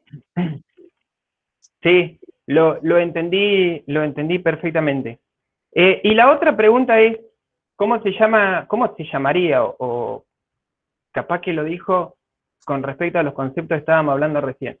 Cuando yo agarro un material bibliográfico para enseñarlo, para armar mi clase, para armar el tema, que a lo mejor es un tema que hace mucho que no di y prefiero consultarlo y demás, y hago una especie como de crítica, no, esto no lo voy a enseñar porque me parece o absurdo, o me parece que no es apropiado para el entorno en la escuela que yo estoy trabajando. A lo mejor en una escuela del norte podría andar y en una escuela del sur donde estoy yo no funcionaría. ¿Cómo se llama ese proceso? Eso es transposición. El problema es que no sé si es transposición por buenos motivos. Porque decidir que algo no va a andar, ¿cuál es la diferencia entre las escuelas del sur y las del norte? No, estoy poniendo, es un ejemplo nada más. No, digo, porque si la clave del asunto para mí está en si el análisis que hacemos tiene que ver con el saber o tiene que ver con otras cosas. Entonces, el análisis, la transposición es transposición del saber. Por supuesto que una persona que decide no enseñar algo está incurriendo en un efecto transpositivo, va a producir un efecto transpositivo. Lo que tenemos que saber es por qué hay saberes que no se difunden, como decimos el caso, por ejemplo, de probabilidad estadística. O sea, un profesor tiene en el programa o en el currículum el mandato de enseñar combinatoria, estadística y probabilidades, incluso estadística, nociones de estadística elementales, sin caer en distribuciones, o sea, sin entrar en las probabilidades, ya muy tempranamente en la escuela secundaria. Yo les diría que si ustedes van a averiguar, van a mapear, van a hacer un muestreo, nadie lo hace. ¿Por qué? Pero también está dentro del currículum, también está, por ejemplo, el hecho de los factoreos de polinomios. Y usted decía cosa que yo la comparto, pero que lamentablemente caemos todos en eso. Usted mencionaba recién lo de los casos de factoreo, que estamos de acuerdo en que es hasta medio absurdo por el hecho de que hay polinomios factoriables que no se le puede aplicar ninguno de los la pregunta casos. ahí, David, es ¿por qué se difunden los casos de factoreo y no se difunden las probabilidades y la estadística? Pero fíjense que también en la facultad, en la universidad misma, nos hacen factorear funciones utilizando los casos de factoreo. No la factorización por el método de Gauss-Jordan o por el método que se vaya a utilizar. O por un método numérico. Yo no le di. Es por eso que no, el saber sabio a mí no me dice nada, señor David. Es lo que estamos diciendo. O sea, la noción de conformidad vive en todos los sistemas didácticos. En la de la universidad también. ¿Quién dijo que el saber sabio era la referencia? Que el saber sabio es el que manda. No. No es así. Yo veo profesores en la universidad que dicen tacho, tacho. Mis estudiantes del profesorado vienen a mis clases diciendo paso el 2 dividiendo, no sé qué. Y uno le dice, ¿por qué pasas el 2 dividiendo? Y el tipo dice, no sé, en las clases de análisis lo pasan. Y ya está.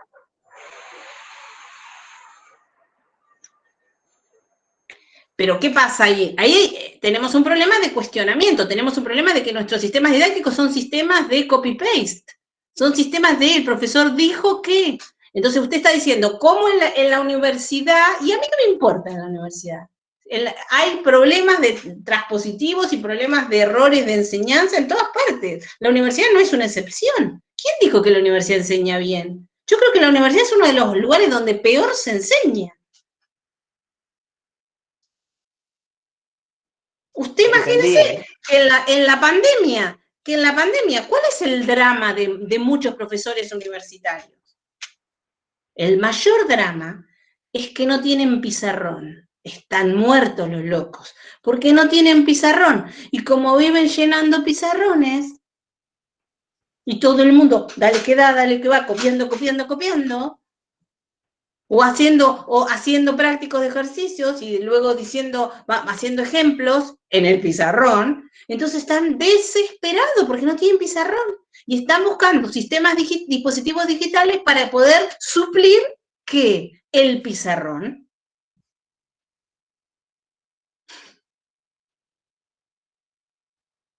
Bueno, tienen una concepción de enseñanza completamente tradicional. Pero lo peor de todo no es que si tienen una concepción de enseñanza tradicional y porque dan clase magistral. Entonces, para mí ese no es el principal problema, porque yo puedo ir a una excelente clase magistral. El principal problema es el no cuestionamiento del saber. Ese es el principal problema. Que ellos tampoco se cuestionan si ese saber tiene sentido o no tiene sentido. Y en el caso de la estadística, como decía usted, profesora, porque realmente a mí me toca de lleno, digamos, esta cuestión de la estadística, porque realmente no se enseña. Y siempre me estoy preguntando por qué no se enseña, ¿no? Y bueno, imagínense la gente necesitando leer las estadísticas del COVID y etcétera, y no entienden nada, porque si no saben ni leer un gráfico estadístico. Sí. Exactamente, por eso digo, ¿por qué no se enseña? Porque la respuesta que yo he obtenido es porque el profesor en realidad no lo sabe o porque lo aprendió de una manera mecánica. Ay, por favor, pero lo puede estudiar. Lo que uno no sabe lo puede estudiar. Sí, bueno, pero digamos, qué sé yo, son las respuestas que por ahí yo he obtenido, digamos, bueno, porque no me siento seguro con es una ese pregunta contenido es una pregunta que es objeto de investigación didáctica. Yo no sé por qué es. Yo no le puedo decir por qué es. Claro, sí. Pero yo lo que le puedo decir es que está bastante estudiado que la matemática que nos toca enseñar en la secundaria es hija de una idea, es una matemática pura, ha sufrido, dice Yuval, un proceso de purificación epistemológica, es cada vez más pura y le abre mano a las aplicaciones que valen la pena, a la utilidad. Hay una especie de de horror a la utilidad del conocimiento. Utilidad en el buen sentido, no es utilidad en el sentido de que yo pretendo que la matemática sea útil como es un martillo, que sea ese tipo de utilidad. No es esa la idea. Sino de que la utilidad en el sentido de que el conocimiento me da poder, pero cierto conocimiento me da poder.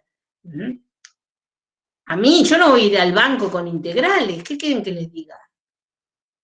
Con que entienda cómo funciona el interés compuesto, y ya bastante heavy entender eso. Pero eso tampoco me lo enseñan en la escuela, porque el comportamiento exponencial está ausente de toda, pero no la función exponencial, no la función exponencial. La función exponencial ya es muy sofisticado. Yo estoy hablando de un comportamiento exponencial. Pero si yo les pregunto a ustedes, a ver, gente, ¿pensaron bien a ver qué caracteriza el comportamiento exponencial? No porque yo lo grafico con el GeoGebra, bueno, eso no es lo que caracteriza el comportamiento exponencial. No, porque yo les muestro no sé qué, los ceros, las cientos, bueno, eso tampoco caracteriza el comportamiento exponencial. Entonces, por eso la gente no entiende la peligrosidad del COVID, porque lo que caracteriza el comportamiento exponencial no es eso. Entonces, si yo no pienso primero qué es lo que caracteriza el comportamiento exponencial, bien pensado, y las únicas funciones exponenciales, los únicos comportamientos exponenciales que yo estudio son huevadas, los de las amebas, todos esos comportamientos que son discretos, no tengo ni idea cómo se pasa de discreto a continuo, ni cómo se podría pasar, nunca pensé en eso. Y bueno, entonces la gente nunca ¿Qué hago? Entonces digo, no, lo exponencial es muy complicado no lo enseño. Entonces, ¿qué enseño? Lineal, cuadrática, Bhaskara, eso es lo que no es complicado. Es lo mismo, pasa en física, les cuento en física. La gente dice, no, la mecánica cuántica es muy complicada. ¿Yo cómo le voy a enseñar el átomo, una idea de átomo razonable a los niños? A los niños digo, a los púberes, lo que sea, si no saben nada de cuántica? ¿Y saben qué enseñan? Mecánica clásica. ¿Hay algo más difícil que la mecánica clásica, más abstracto, en donde yo tengo que hablar de un movimiento, de un punto que es material? Es re fácil, un punto material. Es una pavada total un punto material. Y yo estudio las propiedades del movimiento de un punto material, y resulta que en la vida ando en auto, hago otras cosas totalmente diferentes. Estudio la velocidad en una sola dimensión. No hay alguien que me traiga el que en su vida haya necesitado la velocidad en una sola dimensión, la haya usado alguna vez. ¡Jamás! ¡Jamás! Y los chicos juegan a la bolita, andan con autitos, andan en patineta, toman el metro, toman el bondi, usan el GPS, etc. Ahí hay una inadecuación. ¿De qué saber? Del enseñado. ¿Con respecto a cuál? Al necesitado.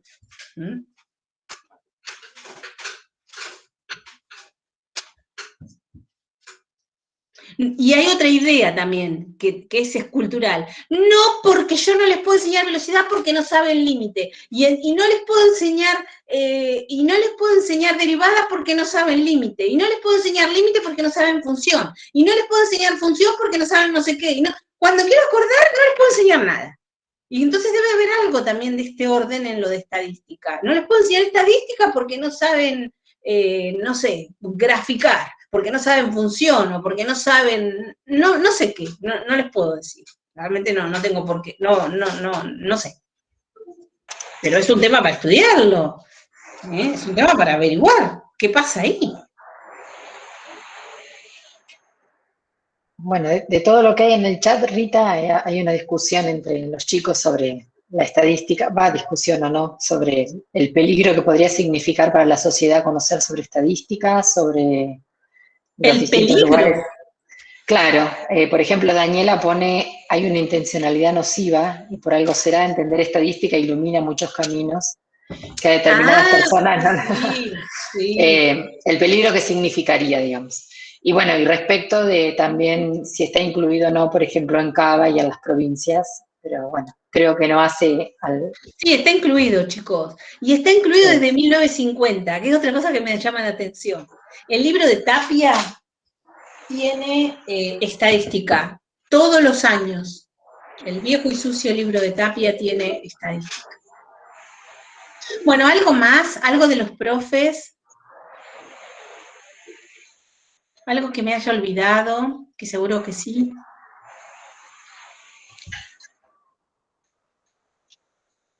Algo de la profesora Parra, del saber sufriente.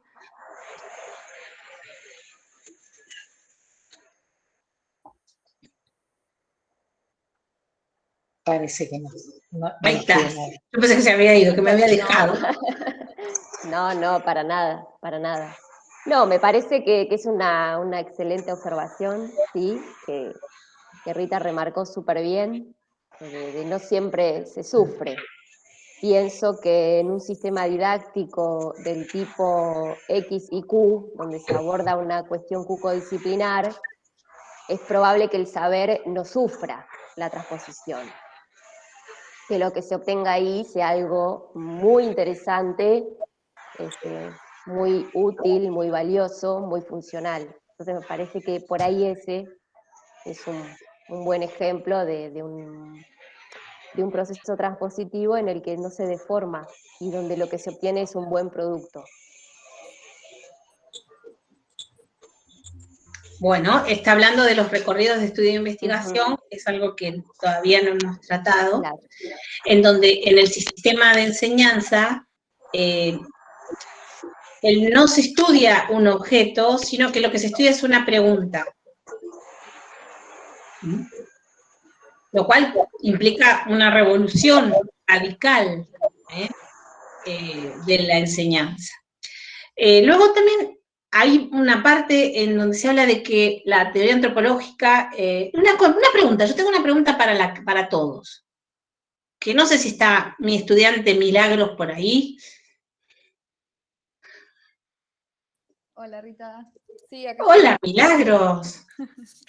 Y mi estudiante Carolina, ¿está por ahí? Es Carolina, ¿no? Ahí está, ahí la vi, ahí está. Hola Carolina. Sí, acá estamos, firmes. Muy bien. Una preguntita tengo para todos, pero estas chicas tienen un acceso privilegiado al conocimiento, tienen un topos especial. O sea, estuvieron conmigo antes que ustedes. ¡Qué presión! Les trasladé mi problema.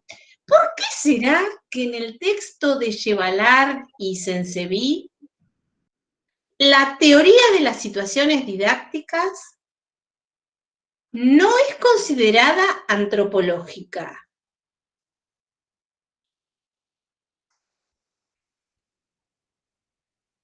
Por lo menos yo lo veo así. No sé si ustedes lo ven así. Invito a mis colegas a pensar al respecto. ¿Por qué será?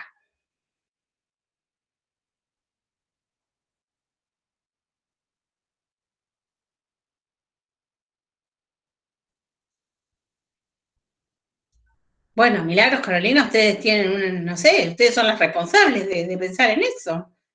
Desde el miércoles lo tienen que estar pensando. A ver, que no sé si nos ayuda. No, a ver, no es fácil tampoco llegar a una conclusión. Bueno, tiren un cable, chicas. Yo como lo veo yo, por ahí la teoría de situaciones didácticas toma un enfoque por ahí un poco más, no tan cultural por ahí como se le refiere a lo que es antropológico. No sé, no, es más individual que cultural, como lo veo yo. De ahí a que esté bien es otra cosa, pero hasta ahí llegó mi conclusión. ¿Los demás qué piensan? ¿Milagros? Ocurre en la escuela. Sí. ¿Y por eso no sería antropológica?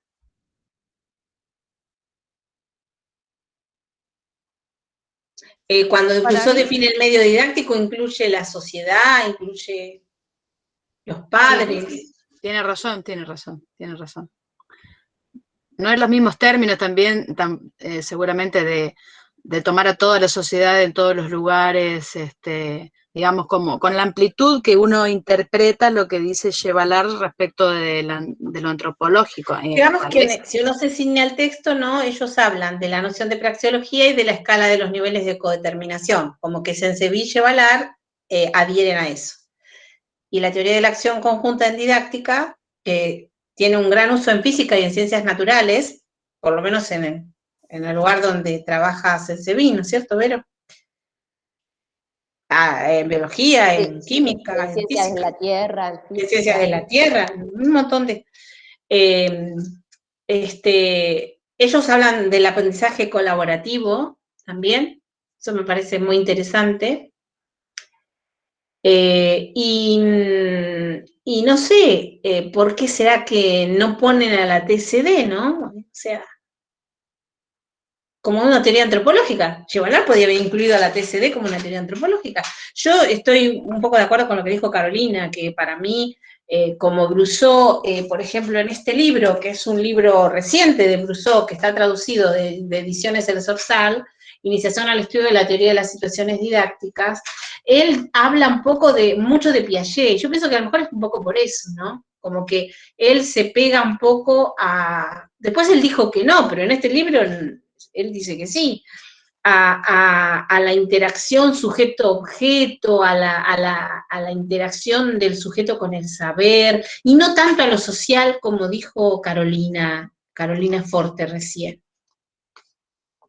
Entonces me parece que a lo mejor por eso es más individual, es más micro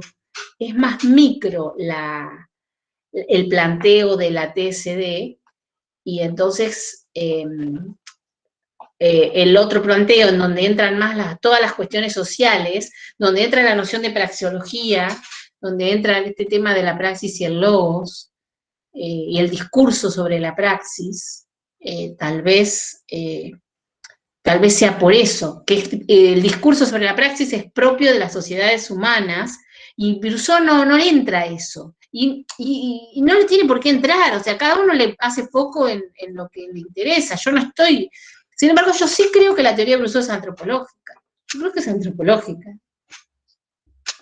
Yo la metería, Rita, yo la metería. No sé por qué no la mete, ¿no? Bueno, se lo tendría que preguntar, y espero que no se me enoje, digo a Yevalar. Pero me llama la atención eso, me llama la atención que no esté contemplada. Pero creo que sí, que la teoría es antropológica, y las teorías de Saint-Séverin, de Brousseau, de Yevalar son antropológicas, porque adoptan la noción de praxeología, y porque no se puede tener un discurso sobre la praxis a menos que se sea un animal humano, es la única forma. Ningún otro animal tiene discurso sobre su praxis, o reflexiona sobre su praxis, y para reflexionar sobre la praxis hay que tener algún nivel de discurso. Y también creo que ningún animal crea nuevos conocimientos y relativiza el saber, a menos que sea humano, sea un animal humano. Y bueno, y es por eso que, y lo mismo jugar el juego, me parece que el jugar el juego también es completamente antropológico, en la teoría de la acción conjunta, ¿no? En didáctica. Por más que, bueno, con lo que se lee ahí uno no puede hacerse una idea muy plena de lo que trata la teoría, pero sí uno entiende que se trata de un juego de roles, en donde uno juega un papel, actúa de una cierta forma, y ese papel puede cambiar en ese juego también. Y eso es eminentemente humano.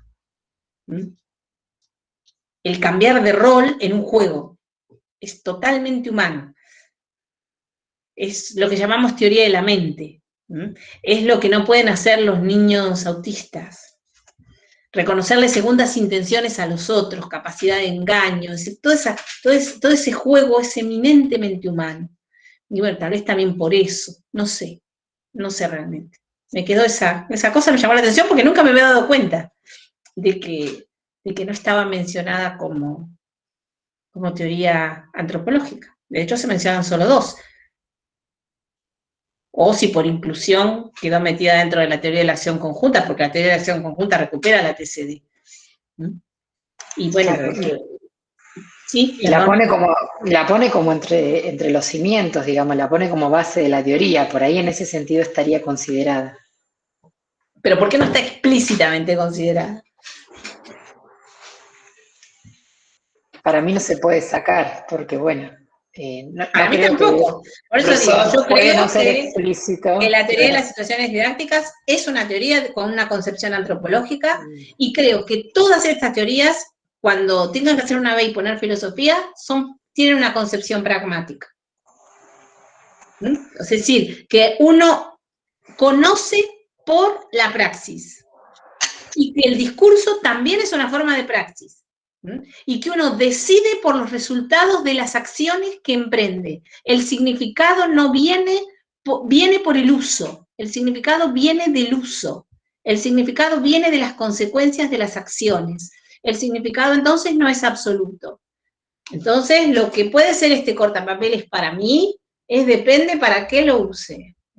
Porque si lo uso para rascarme la cabeza, no es un cortapapeles, no es un abrecartas, no es un abrecartas. Entonces, el significado viene por el uso, y eso es un mensaje súper importante para nuestra forma de enseñar matemáticas. ¿Qué usos tiene la matemática en nuestras clases? Entonces, si es los casos de factoreo, que tiene realmente, dígame a alguien que haya usado un caso de factoreo en su vida más allá de la escuela. Una proporción muy pequeña de gente, los que van a la universidad y estudian matemática, por ejemplo. Y también otra cosa que analiza Yevalar es que en general en el mundo la matemática genera el odio que genera, porque la matemática que se propone para enseñar es una matemática es la matemática que sería útil para los que van a ser científicos e incluso para los que van a ser matemáticos. Y no para la gente común, no para los ciudadanos. No para la gente que no va a hacer matemática. Un porcentaje ínfimo de la gente va a precisar la matemática que se enseña en la escuela. Bueno, esa es otra, y él reprocha al sistema educativo que hace 40 años, en el año 50, los programas estaban llenos de cosas útiles. Desaparecieron la matemática financiera de la escuela, por ejemplo, una cosa súper útil, la desaparecieron. En nombre de la matemática, pura, de primer nivel, etc. Bueno, gente, yo creo que hasta acá llegamos. Muy agradecidos por el acompañamiento a todos y todas. La seguimos pensando. Milagros no me colaboró en nada con la respuesta, se la voy a cobrar. Mil disculpas, pero la verdad que no se me había ocurrido nada. Estaba mal traducido, Milagros. Justo no mandó el micrófono y le dijo a Carolina. No, mentira. Bueno, joya, todo bien. Después hablamos. Todo bien, no hay problema. Bueno, ¿algo más? ¿Nada más de los profesores? Gracias. Gracias a todos, gracias a las chicas que hacen la transmisión, gracias a Paz que transmite desde la ciudad Luz, Vela con B corta, que transmite de la ciudad Luz, así que es la teclas del equipo. Y a todos por estar. Muchas gracias a todos. Que tengan buen fin de semana. Muchas gracias. Nos vemos. Igualmente. Chao, hasta luego. Gracias. Adiós.